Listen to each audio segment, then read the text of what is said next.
Napoleon said, number one, a leader needs unwavering courage.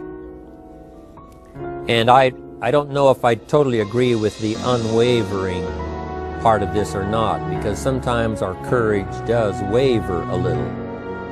You know, bend but not break.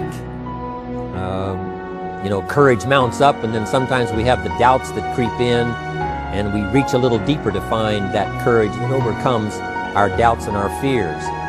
So I would probably debate a little bit with Napoleon on this unwavering courage, because sometimes courage does waver. But as long as it stays, as long as in the end there it is to serve you, the courage to do what you didn't think you could do, the courage to step into territory that might be a little unfamiliar, the courage to talk to somebody you don't know, the courage to attempt conducting a meeting, the courage to give your first testimonial, the courage to, you know, solve problems you couldn't solve before, that kind of courage. The courage to stand up when it's sort of dark in your corner, the courage to do it when it isn't going your way, seemingly. The courage to try to have a good day in the midst of a bad day. That kind of courage. Wavering a little at times, yes, because we all have doubts that attack us. We all have small fears that creep in. That is the nature of life. But that's what faith is all about. That's what courage is all about. To serve us when our doubts will not serve us well. Faith to overcome fear, and courage to overcome our doubts. But that is a good quality, a good attribute for a leader, and that's unwavering courage. Second, Napoleon said, self-control. That, of course, is the very essence of life itself, is self-control. Because we all have this warfare going on. You know, it's going on in the world, the warfare between liberty and tyranny. In our own body, the warfare between health and illness, the struggle is on. The struggle between light and darkness, the struggle between good and evil. I call it opposites in conflict. And as soon as you're born into the world, as soon as you find yourself and discover yourself on this spinning planet headed somewhere, you know that this exists. To be a civilized society, we must drive the dark side of our nature into a small corner and let the positive side flourish. Early, we must learn to exercise self-control.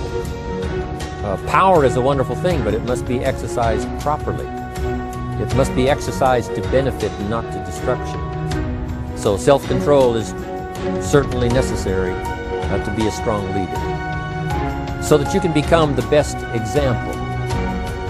The example of having your temper well managed, to having that dark side of your nature under control. The best example of choosing wise words and not being careless, that kind of control. Control of your appetite, control of your desires, so that they fit into the positive side of life and not the negative side. Self-control, very important. Then he said, a leader must have a keen sense of justice. How very true. Justice we become familiar with, you know, even when we're small. When certain things that happened or were done to us that something told us that wasn't right. Someone did us wrong. We have that sense of right and wrong, and it starts very early. Then we have to have that sense of utilizing what's right and what's wrong, so that we develop this sense of justice, this sense of being fair, this sense of being on the positive side, on the right side.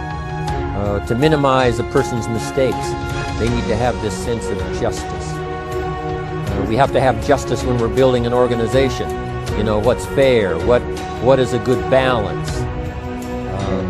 The marketing system that Mark put together has to be fair for everyone. If you have a customer and you take care of that customer, someone else cannot come along and take that customer.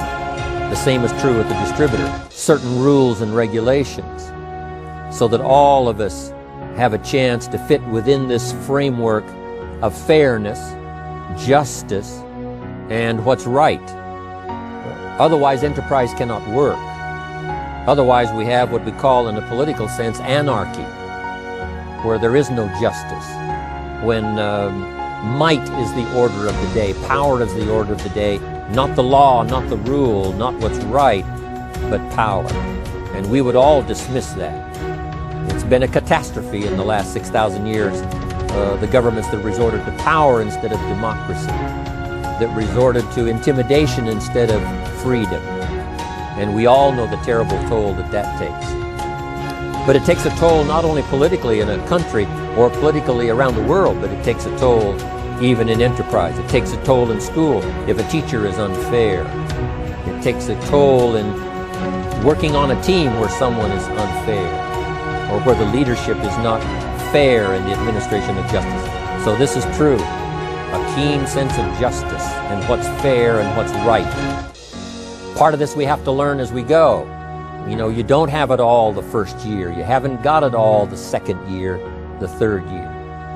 After all the years that I've, been around, both as a human being and as a business person, we're still, even at these years, trying to decide what's best, what's fair, what's right, to give balance to our life and to build on a firm foundation for the future. So I agree with Napoleon. Good idea. A sense of justice. Here's another one he said. Definiteness of decision. Indecision is the thief of opportunity. If you don't decide, the opportunity could slip away.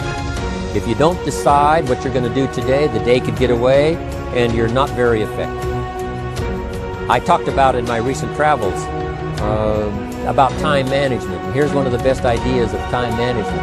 Don't start the day until you have it finished.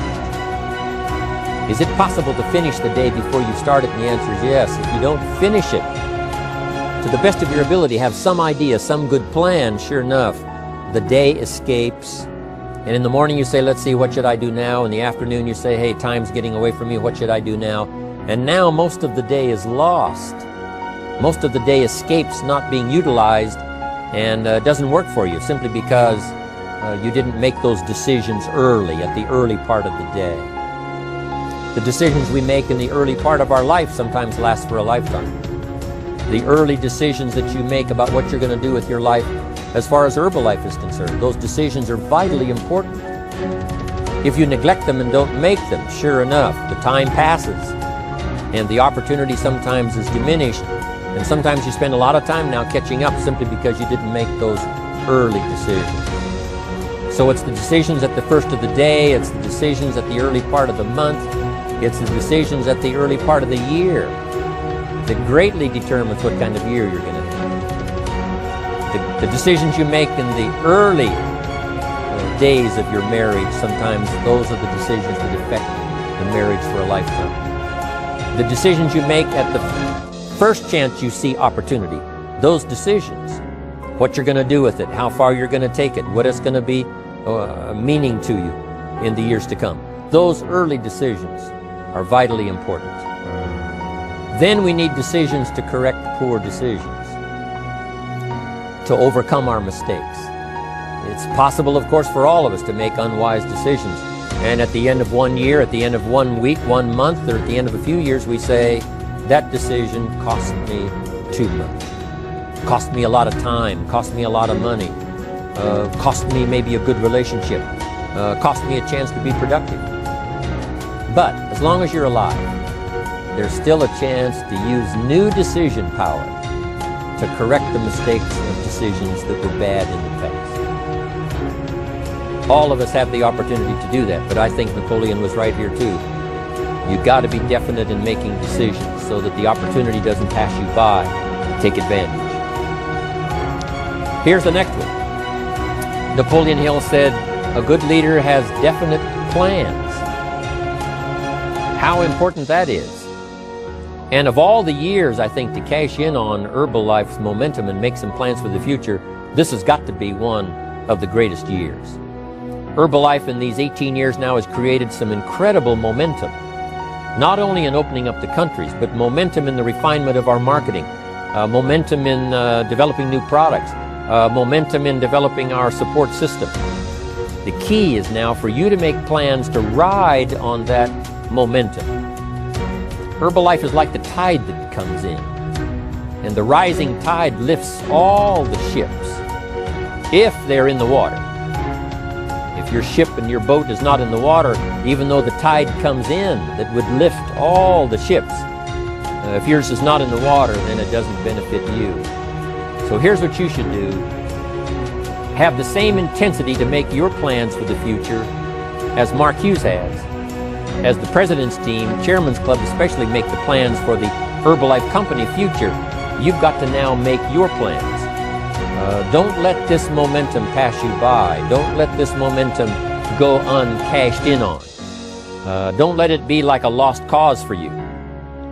And maybe you've, because of the lack of plans, have lost a month or two, or you've lost a week or two, or maybe you've lost a year, and you were 10% effective instead of 100%. Now's the time to change all that and start making some plans. Your Herbalife plans, they're vitally important. You might as well cash in on the Herbalife plans for world expansion, the Herbalife plans for expansion within your country, the Herbalife plans for the expansion of the business, the incentives.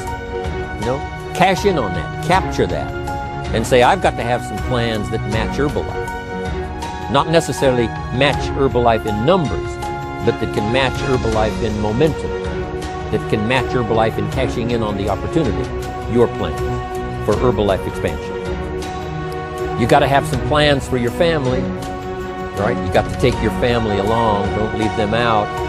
One of the challenges all of us have in making our plans is how to balance everything, to make sure that we don't regret at the end of the year, I spent too much time on that, I spent too much money. And then if you have, say, how can I not do that again? And construct some better plans so that you won't have any regrets at the end of a year to come, 5 years to come, 3, 4, 5 years to come. Definite plans. The plans for the use of your money.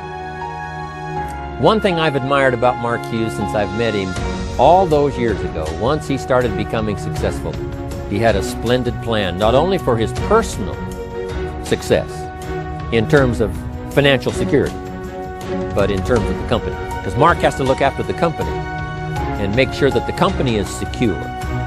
The company has plenty of reserves, so that no matter what happens around the world, and when you're doing business in 37 countries, you can imagine what the challenge is to make sure the plans for each country are there, the backup plans, the financial plans, as well as products and opportunity and marketing.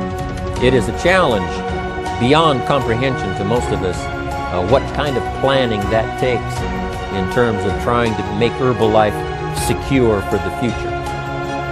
I described it in one of the summit classes as Mark takes the same pledge that the President of the United States takes, and that is to preserve and protect and defend the Constitution, says the President. But Mark has to preserve and protect and defend the company to make sure it's viable, not just in America where it started, but all around the world in each country. It's an awesome responsibility. But now for you, your plans to be financially secure. If you're starting to make some big money in Herbalife, I'm telling you, you got to have a good plan for your resources so that you find yourself secure regardless of what happens. I agree with Napoleon here. You got to have good plans. One more on plans, and that is the plan for your personal development. The plan to be better this year than last year. The plan to take the classes, attend the workshops, do everything you possibly can to show personal progress, not just financial progress, not just the progress of having one more car or one more home, but the progress of personality, the progress of communication skills, the progress of recruiting skills, the progress in how to deal with people, progress in using your influence so that it multiplies its power by 5 by 10 versus what it used to be. You need those kind of plans.